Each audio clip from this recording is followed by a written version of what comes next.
Welcome back. Today's scenery is from a little town called Ben Lomond. It's on the road from Glen to Armidale in northern New South Wales. And the nice little bit of trivia about this town is that the train station just here, which was built in the late 1800s, until recently was the highest in altitude railway station in New South Wales at 1,370 metres. Since then, the only thing higher than that is the ski tube that takes skiers from Bullock's Flat up to Perisher and Blue Cow to go skiing. It's not an active railway station anymore, but it's a nice little old historical relic to visit, and a little bit surprising because you always think in New South Wales that all the high mountains are on the border between New South Wales and Victoria, but actually you get some rather high peaks even right up in northern New South Wales.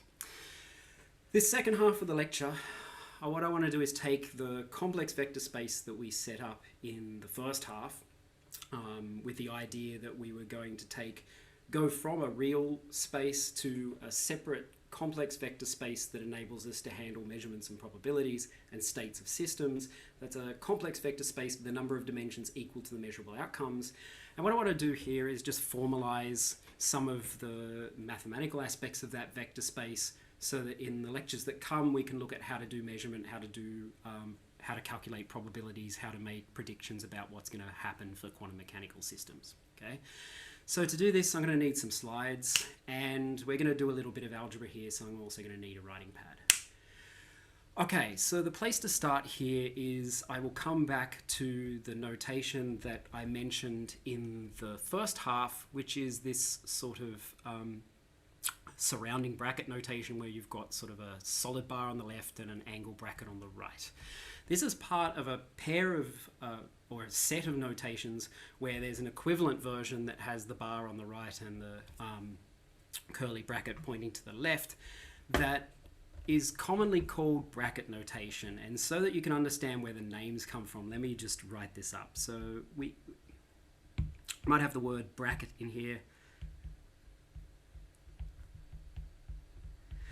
What we're generally going to do is start putting these vectors together. One of the simple things we'll do is just multiplying them, which is a thing we'll call inner product, and we'll see in a minute, but often we put something in between them. So what we would have is something looks like A, C, B, like this, okay?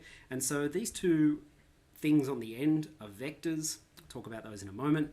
The thing in the middle here, the C, is what we call an operator. It's usually just a matrix, and it enables us to do what we're doing in quantum mechanics.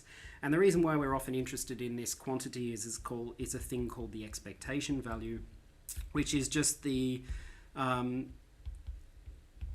weighted average of the outcomes of experiments when you do a whole pile of measurements in quantum mechanics. Okay, it's the thing that's closest analog to what you would expect for a classical equivalent of the system. Come back to expectation value later. Anyway, if you see it like this, physicists being quirky as they often are, what you might do to try and come up with a name for this thing is actually just take the word bracket and just split this thing up, because it's a bracket, right? You've got something in the middle bracketed by two vectors.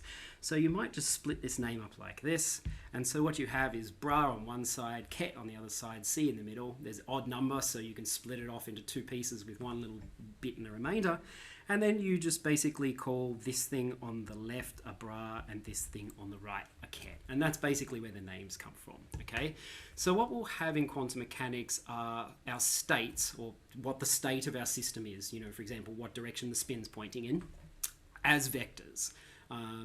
And those vectors are generally represented as column vectors, and we will call them ket vectors for short.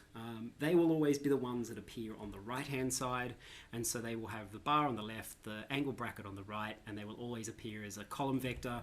Here, just to show, generally I've shown it in the 3D version, so there's 3. If it's a 2D version, it would be just 2. If it's 6D, like the quantum dice, there would be 6 of these elements in that column vector. Okay. We also have the piece that's on the left-hand side, and which side they're on is kind of significant. The piece that's on the left-hand side we call a bra, or bra vector, or bras for short. It will have the bar on the right and the angle bracket on the left. And these are row vectors, And the important thing about the elements inside is that the elements inside are the complex conjugate of the corresponding ket vector. So if I was writing a bra that was equivalent to the ket A, what I would have is a row vector rather than a column vector, and all of the elements inside are the conjugates, okay? So that's where bra comes from, that's where ket comes from. We put them together with something in the middle, and that's our bracket notation. Bit quirky, but interesting. Okay, so the simplest possible thing that we could do to put together here is a thing that we call the inner product. And really all we do is just take this thing that's in the middle here and just get rid of it and merge the two together, okay? And so that's why you'll often see it presented like this. Instead of having two bars in the middle, we might as well just write them over the top of each other so they won't become one bar. And you've got the two angle brackets on the two sides, which tell you that there's a ket on the right and a bra on the left, okay? This thing called an inner product is really just taking the dot product of the two vectors, okay? So it'd be the same thing as going the length of A times the length of B times the cos of the angle in between. You all know from your linear algebra courses how to implement this. So what we would have here is the row vector with the conjugates times the column vector with the normal variables in here. The first element times the first element plus the second element times the second element plus the third element times the third element gives you this sum here. You would add that up and you would get a single number. Okay, so as you'll know from first year, dot products turn two vectors into a scalar, cross products turn two vectors into a vector. Okay, there's an equivalent of this called an outer product, and I will come to that in the next lecture. Okay, we'll come back to that one. We don't need it today. Okay, so with those things defined, the next thing we need to talk about is basis states. Basis states you'll be familiar with from your first year maths courses when you first deal with vector spaces. A basis for a vector space is basically some subset of the vectors that enables you to write every vector possible in the space as a linear combination of that set of vectors, okay? And so usually what you're trying to do is take the space of all the possible vectors in your vector space and work out what the smallest possible set that you can have is in such a way that every other vector in there is just a linear combination, so something times the first plus something times the second plus something times the third all the way through. All the vectors can be described by that. That's a thing called a basis state. And from a pure maths perspective, there's no other rules on that basis other than that, okay? One thing that comes with the basis is that every basis vector is linearly independent of all the other basis vectors, okay? What we're really saying here is that we can strip a basis down to a minimum number of vectors that enable that basis to do its job, which is to cover every vector in the set in a linear combination, okay? What we mean by linearly independent is that one of those vectors can't be written as a linear combination of all the other basis vectors. And so if you think about this in terms of your 2D vector space, if I think about my down direction and my up direction, I can't write up as a linear combination of D, and I can't write D as a linear combination of U. Okay, so they're linearly independent vectors, and that's why they're part of a basis. If I take some vector in between, that vector in between I can write as a linear combination of up and down, so it's not linearly independent. Okay, all right, so the minimum size basis that we have for a vector space is it needs a number of vectors equal to the dimension of the space. Okay, so if we're dealing with our quantum spin, there'll be two measurable outcomes, up and down. That will give us two vectors, and those will become the basis for the space. Okay, and so we don't really need a 3D complex vector space to describe that two outcome system, because there's just then a whole pile more possibilities that come up in that space that you never see experimentally. You don't need 4, you don't need 6. 2 is enough to do the whole job, and that's why we use 2. Of course, if you then come up to a system that's got 3 possible outcomes, 2 dimensions is not enough, 3 is enough, 4 is too many, so we use 3. Okay, so what we always do in here is we have a basis that has a number of vectors equal to the dimension of the space and equal to the number of measurable discrete outcomes that you have for your measurement. Lastly, from a mathematical perspective, a vector space can have more than one basis. Okay, so you can have a few different ways of having bases in the system, and generally there's no formal requirements on those basis vectors to, for example, be mutually perpendicular or of unit length. from a mathematical perspective, okay? When you get into quantum mechanics, what you do is, rather than having a requirement in the sense that, you mathematically prove it has to be the case that the basis vectors are mutually perpendicular and of unit length, you choose it as a position of convenience, okay? And I'll show you later how any vector that doesn't meet those requirements can be converted into a basis that does meet those requirements. And we usually just like it. It's easy, right? If it's mutually perpendicular, we can draw it easily. If it's of unit length, then everything works in terms of probabilities, as you'll see in the next lecture. Okay, so for quantum mechanics, we like to be more selective about our basis, and so we take a subset of the possible bases for the vector space with two requirements. First one is that the basis vector should correspond to the independent, physically measurable and physically distinguishable quantum states of the system.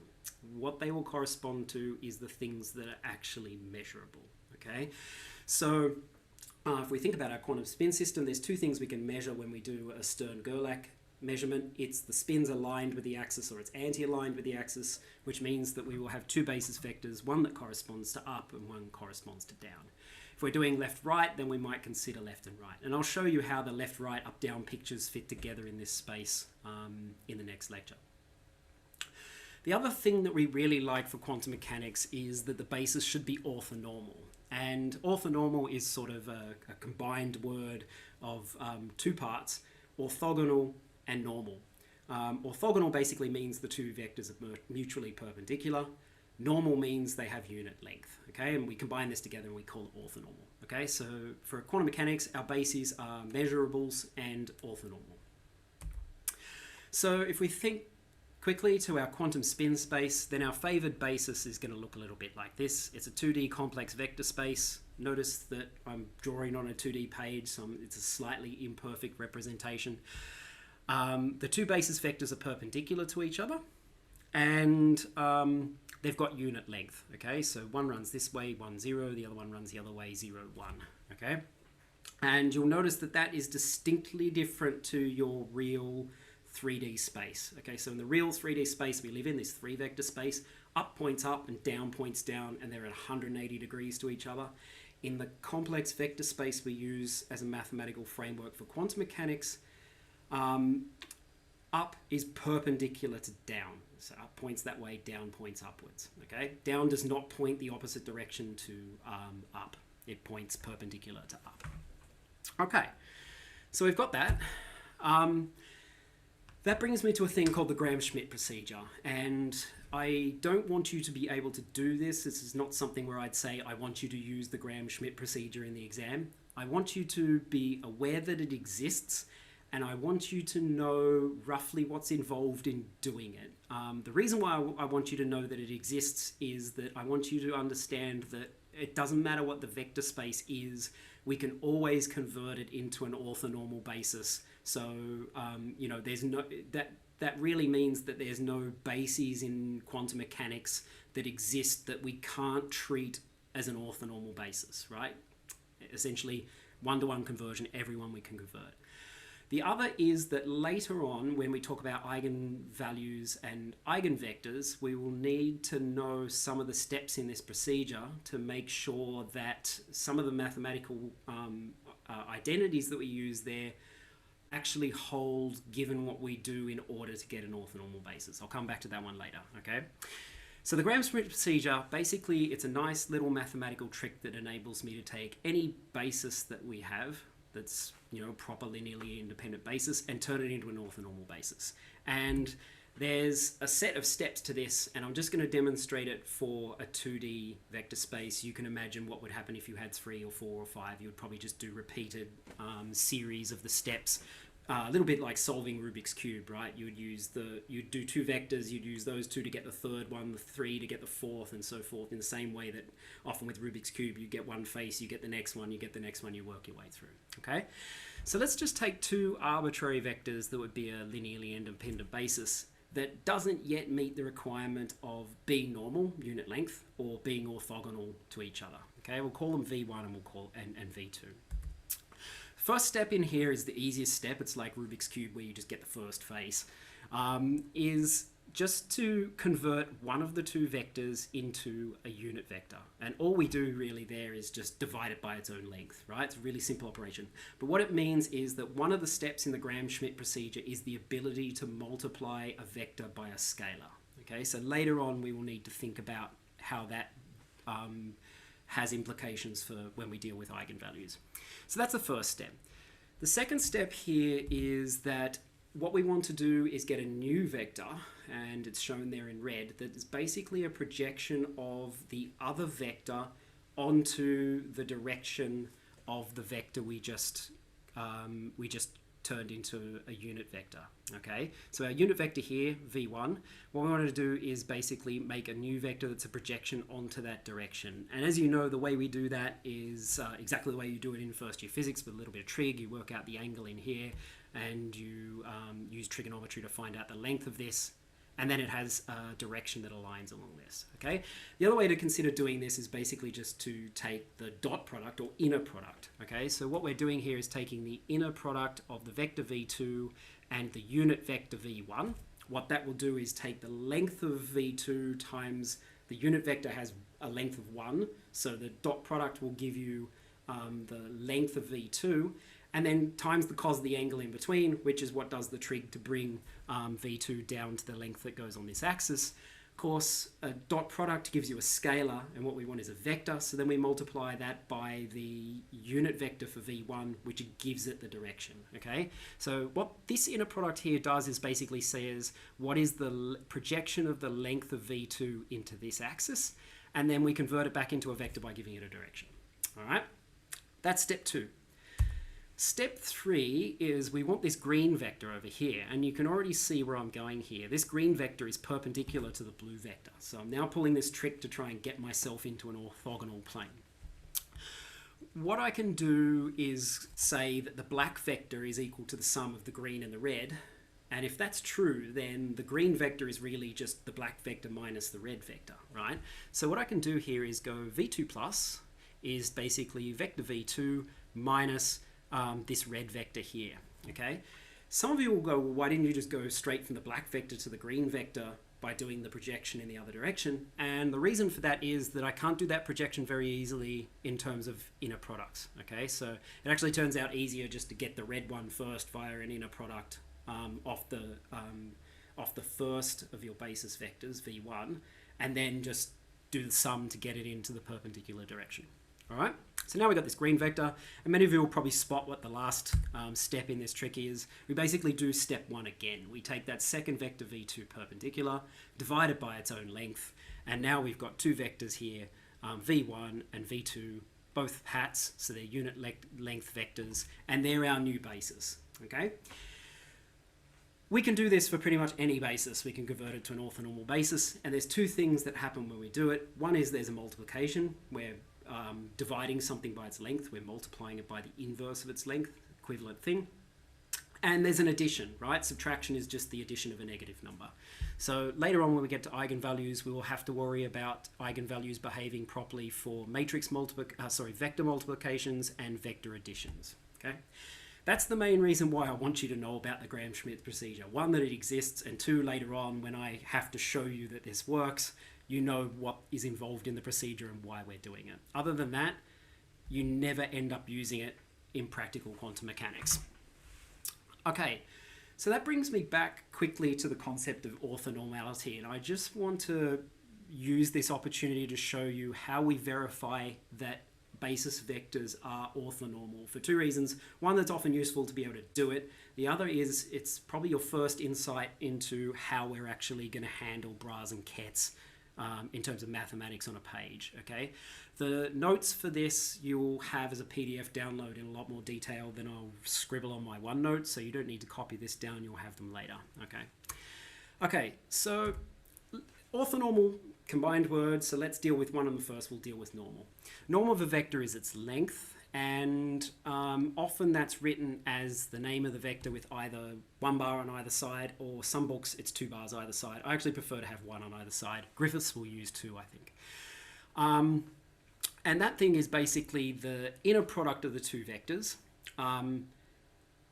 and then you take the square root. Okay, let's think about this for a second. If you're taking the inner product, taking the dot product, so it's a times a, magnitude of a times the magnitude of a times the cos of the angle in between. The angle in between is 0, so cos of 0 is 1. So what you're getting is the length squared. Then you have to take the square root. Okay, so that's why the square root's there. And so really what we have to show if we want a pair of vectors to be normal, or a vector to be normal, is that the inner product with itself is equal to 1, because the square root of 1 is 1. Okay, so I'll do this very quickly just for the second case here of up. I'll let you do down for yourself. A lot of you will find this really simple, but I just want everyone to be really clear on exactly how this gets handled. So here's our up vector, 1, 0. We can go straight across to the equivalent bra vector for that. So this is now up, and let me just be really explicit with this. I'll have conjugates in there, okay? Sometimes in my notes I'll write the conjugates so you can see every step. When you get used to this, often you'll drop it. So if I was in an exam, I wouldn't have those conjugate symbols in there.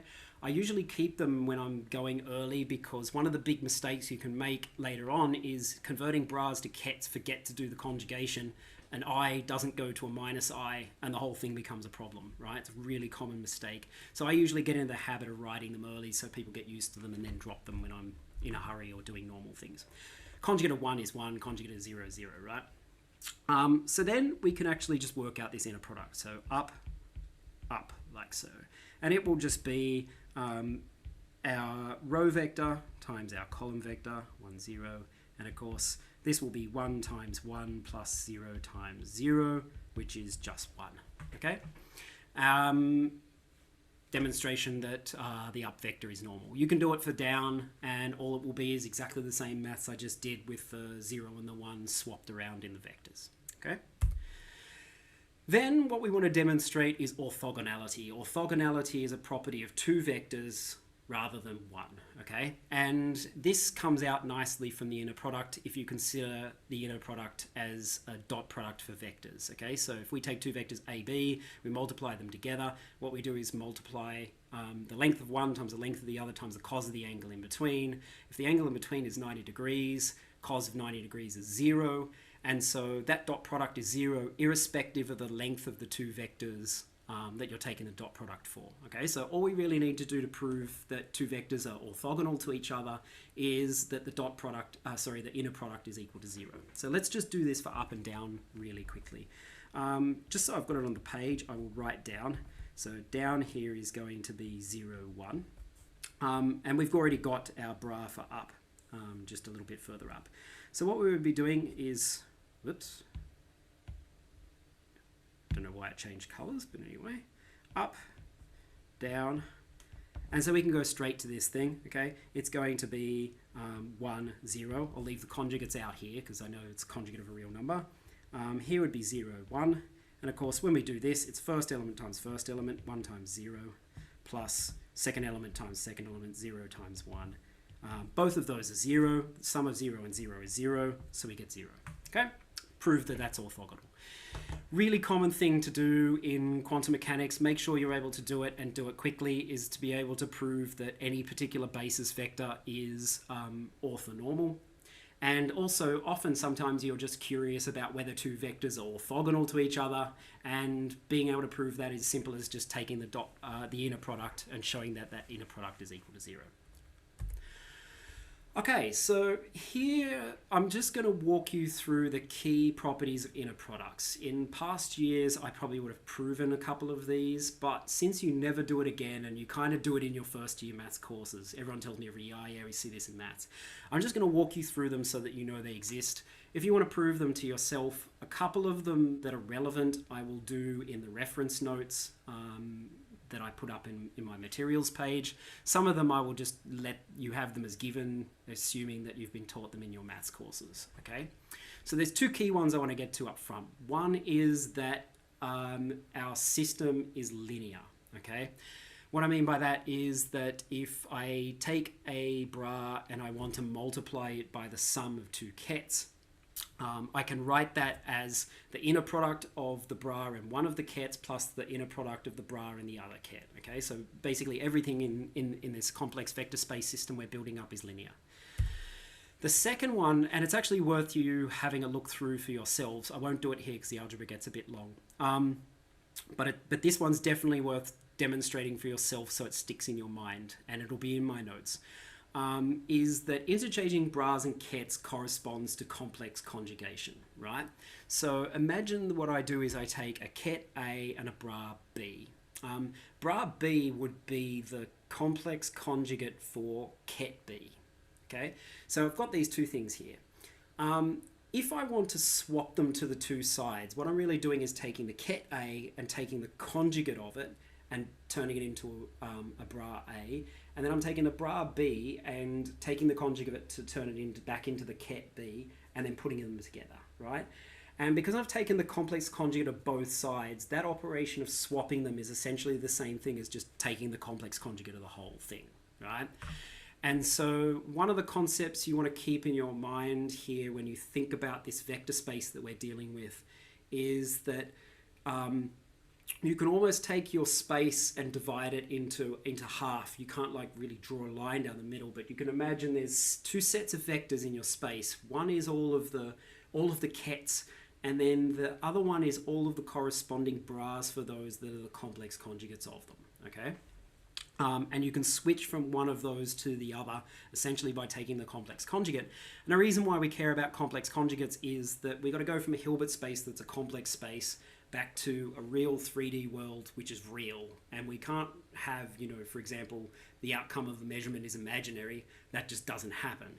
So what we've got to be able to do is get from complex back to real. And usually that's done by dealing with conjugates. And that's why we care about conjugates so much. And that's why we have two sets of vectors that correspond to the conjugates of each other. So we can go from complex back to real. Okay, so the other properties I can get through really quickly. The sum of two kets is also a ket. Basically, we allow vector addition to behave itself well. Vector addition is commutative. In other words, it doesn't matter which order you add your vectors in. Okay, it's exactly what you would expect for a vector space. Vector addition is also associative. So if you're going to add three vectors together, it doesn't matter which two you add first, you'll get the same answer. We can define a unique vector 0 such that when you add it, you get the same ket back. Okay, the 0 vector is not very important except for the fact that it enables us to define something in step number 5. But usually, in some sensible space, you want to know what your 0 is. 5 is that for any ket A, there is a unique ket minus A such that the sum of the ket A and the ket minus A is equal to 0. Okay, so you can now see why I want a 0. I want a 0 so I can actually define the negative of a ket. Okay, there's one thing that a lot of students stumble on eventually, and not everyone in the class stumbles on it. It's actually an interesting thing to think about. You will realize if you think about this that if we have a basis vector up, it's perfectly okay for us to have a ket that is minus up, okay? And it would point in the opposite direction to the up vector. You'll notice that minus up is not down. Down is pointing up here, and there's actually a minus down as well, right? Really important thing to think about in terms of your complex Hilbert space and your real space where the opposite of up is down, right? So minus up is down here, and your complex vector space up is minus up. There's up and a minus up, and they're opposite to each other. We'll talk about the meaning of minus up later on. I'll let you think about that one a little bit because it's kind of fun. Some of you will work out exactly what's going on there. Some of you will find it confusing, but we'll come back to it a little bit later in the course. The next one is that for any ket and any complex number, if we multiply the ket by the complex number, we get a new ket. Okay, so all we're really doing is saying that multiplication is linear, and we're allowing that to not just be a scalar as a real number, but a scalar as a complex number. We're in a complex vector space, and so our prefactors that we might want to multiply will all be complex. Next one, before it gets too boring, is distributive property holds. Again, this is sort of just the idea of rather than taking the linearity that we had in the start, we take it with scalars, okay? So if you want to multiply a complex number by the sum of two kets, it's just the complex number times each of those two kets then added together. So really all we're doing here is just basically setting a set of rules that mean that from a mathematical perspective, our complex vector space doesn't do crazy stuff, okay? And then the last one, and I actually like to stop on this one for a second because a lot of people see it and then forget it, and it's actually really important. For any complex number z, the bra corresponding to the ket z times a is not az, bra az, it's bra az star, okay? And so the idea here is when you go from a ket to a bra, you're taking the complex conjugate. If you're taking a complex number that's attached onto that, because you're going to multiply it, if you're going to swing that around to the other side, you need to take the complex conjugate of the scalar at the front as well as the vector. If you don't do that, you will start getting the wrong answers, okay? So try to mentally, like I mentally think about the linear algebra for quantum mechanics in terms of my ket side and my bra side, and if I'm going from the ket side to the bra side, I'm taking complex conjugates, whether that's vectors or the scalars associated with them, okay? Be careful about that one. Often in exams, 90, well, I won't say 90, I won't give a precise number, but lots of errors get made by people just missing out on taking conjugates when they should take conjugates. Be really careful about it. And so I think we'll finish there. What we've now done is defined basically the space that we need to work in for quantum mechanics. Where I want to go in the next lecture is start looking at how we use that space to get measurements, how we use that space to get probabilities, and then we'll work from there to starting to build up the ability to make predictive models for quantum spin systems. I'll see you next time.